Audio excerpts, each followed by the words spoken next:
Welcome everybody to the Single and Stiletto Show. I'm Suzanne Oshima, and I'm a matchmaker and dating coach at Dream Bachelor and Bachelorette, and I'm also the founder of Single and Stilettos. Today we have on our show Tracy Campoli, and she's a lifestyle and wellness coach at tracycampoli.com.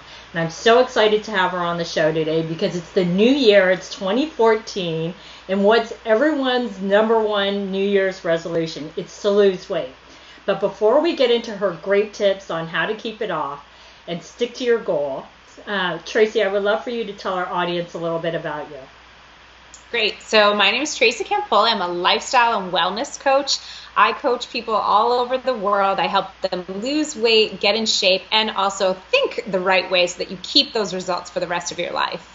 Great. So let's just jump into it because I know everyone's dying to know these 3 great tips on how they can lose weight and keep it off. So I know your number 1 tip is about getting clear. So can you elaborate more on that? Most definitely. So one of the things that we often do is we'll say, oh, I want to lose weight, and that's where the conversation ends.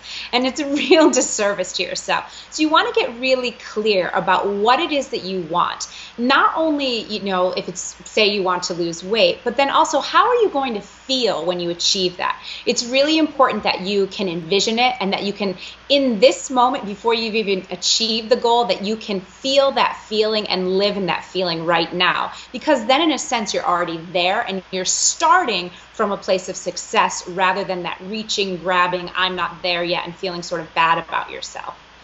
Right. Now, I have a question because I hear a lot of times when people are trying to lose weight, if they have a lot of weight to lose, they'll say, I want to lose 40 pounds or whatever it is, or 30 pounds. And to me, that sounds like a daunting task. And so is it better for somebody to segment it out and say, well, I'd like to first lose 5 pounds and then increase it? Does that help in someone keeping towards their goal? Definitely. I think that you want to segment your goals for sure. But at the end of the day, you really want to know what's your ultimate so that you'll know when you've achieved it. So what I would say, let's use 30 pounds for an example.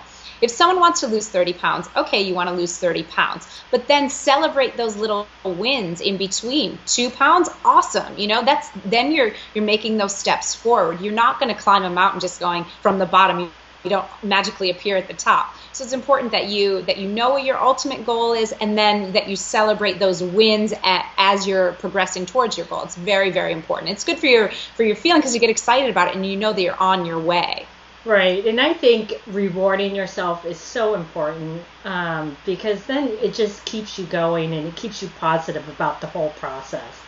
Most definitely. So I know your second tip is about creating a strategy. So can you elaborate more on that one? Totally. So when you're reaching towards a goal, you can't say that you're going to try, and you have to have, how are you going to get there? It's really important that you create a plan.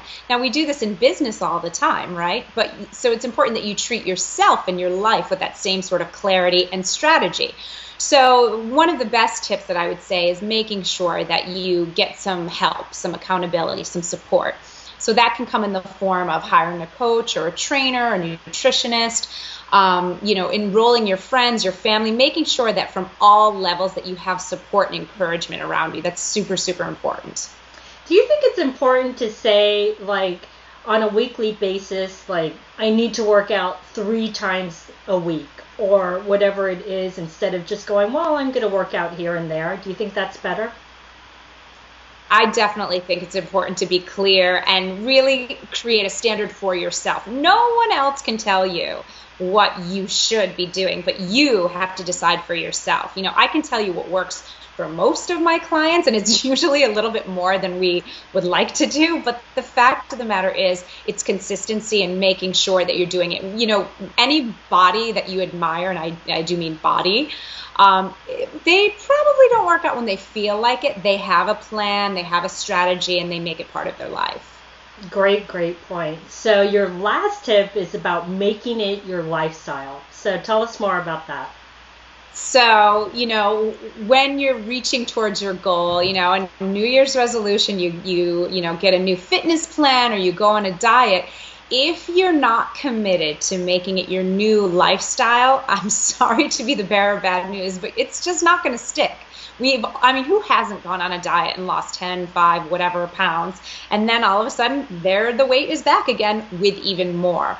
So if you don't change your lifestyle and make your new way of eating or your new way of working out part of your life, it's not going to stick. So making it a lifestyle does not mean doing anything crazy, does not mean doing something that's not sustainable. I have women that come to me and they'll say, oh, I'm working out 2 hours a day. I'm like, how are you even finding the time to do that? And also in the long run, studies really show that's probably too much and you're doing, a disservice to your body. So it's really important that you create a lifestyle that is sustainable, it's manageable, and that it works for you. I love that you make that point because you're absolutely right. I always hear these drastic things that people do, whether it's like you said, the working out 2 hours, or they'll go on almost like a crash diet where all they do is drink liquid. And I'm like, oh my God, how are you surviving? And then after, like, say, whatever it is, a month or 2 months, and they do lose all the weight, and then they kind of go back to their old lifestyle, it's like, then they wonder why they gain the weight. And you're absolutely right. You have to make it part of your lifestyle. Absolutely. And then usually it is with some extra as well. So really great point. And that extra is like, it makes you more mad because you're like, wait, I lost it. Now I have more than I started with. So what are some pitfalls that people can avoid? Because I know it's so easy to get discouraged along the way. So what are some pitfalls people can avoid? Well, you want to make sure that you're feeling really, one of the best tips that I can tell you is it's important that you feel really good right now. Especially when it comes to your body and losing weight, if you're constantly calling yourself fat or saying, oh, these thighs or whatever your area is that you're working towards, if you're constantly saying negative things about it, you're doing such a disservice to yourself because you are alive. And, newsflash, we're living in our bodies every day. You have it with you all the time. So you wouldn't talk about your friend in that way. So why would you speak that way about yourself? Even if there is, there's always room for improvement, in any stage that you're in. But you want it to come from a place of positivity, encouragement, and feeling good about yourself rather than like, my this or my that. Really try to watch what you say about yourself. That's so, so important because when I date coach people, I tell them that, and they don't realize that when you put yourself into that negative mindset, and just to transfer it back to dating, ladies, when you put yourself into that negative mind space of, I'm not meeting men, or there's more single women in my city and there's less single men, so that's why I'm having a hard time. When you put yourself in that negative mind space, it's almost like you're self-defeating yourself. And then it's almost like you're making excuses for why you can't meet a man or you can't lose the weight or whatever it is. And it's so true. You have to stay in that positive mind space as hard as it is. So, and that is, one thing is, ladies that are dating, that's not so attractive and that's not so fun on a date, is someone that feels crappy about themselves. It's important that exactly where you are right now, even if you have a goal, that you feel really good right now. Exactly. And I want to bring up one last point about this losing weight and feeling good about yourself, because I hear this all the time, and I know you do because this is what you do for a living, is that a lot of people will say, well, if I lose this 20, 30, whatever number of pounds you want to lose, they're like, well, then that's when I'll be happy. And that's not actually what's going to make them happy. You have to start with the inner core, like you said, of being happy with yourself, right? Absolutely. And it's a recipe for success in really every area of your life. You can't be happy when ... You have to start with being happy and feeling good now. It's not woo-woo, it's not crazy, this is science, it's grounded in reality. Be happy now. Exactly. So ladies, get on the right track.